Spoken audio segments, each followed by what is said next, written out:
Oh, taste. Sige be. Gawin niyo kung ano ang sabor na.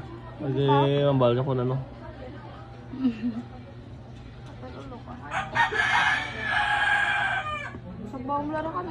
Ano? Namit ne? Lamig ba yun? Lamig? Namit eh? Namit yun eh? Di makatulawat. Good day mayong adlaw, no? So diyan kita karon sa may highway sa Barangay Bungol, San Vicente, Gitman, Iloilo, no? Kaya may nakita kita dyan nga special halo-halo, ang Hans Halo-Halo Special. So nagtry kita, kaya doon ka namin kit ka nga ng presentation, no? May gina-display sa nasa binitdalan. Diyan lang git antis ang Crossing Bungol. So naka-prepare na nga ingredients. Duga nga na lang ang ice, kag toppings nga gamay, tapos gatas, no? So hindi gid ka mo maghunat buhay. Ang sulit gid kay sa 50 pesos lang makamakal na kamo. Ang complete tour mo niya.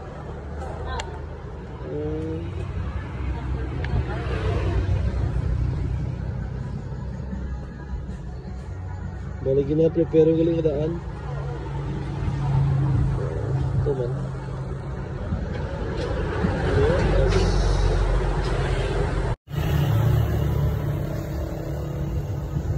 Bakal na ka mo halo-halo. Oh, darang sa may Bungol. Highway Bungol. 50 pesos lang, oh.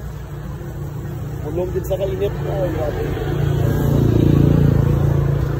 Oh, darang sa may hindi ka na i-switch shop, oh. Pagulog mo yung ako din na yan. Ito lang, gimay, go flow.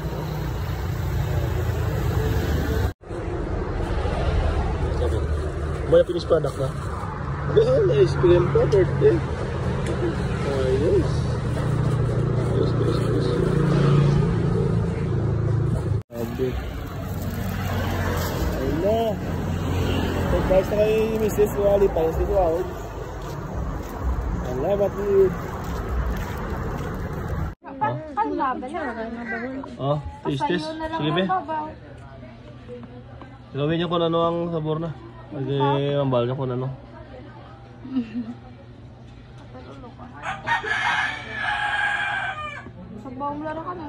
Ano? Namit ne? Lamig ba yun? Lamig? Namit eh? Namit yun eh? Di makatulawat. Kan-aunod na? Grabe. So, pasado. Masarap daw mga kaibigan. Namit.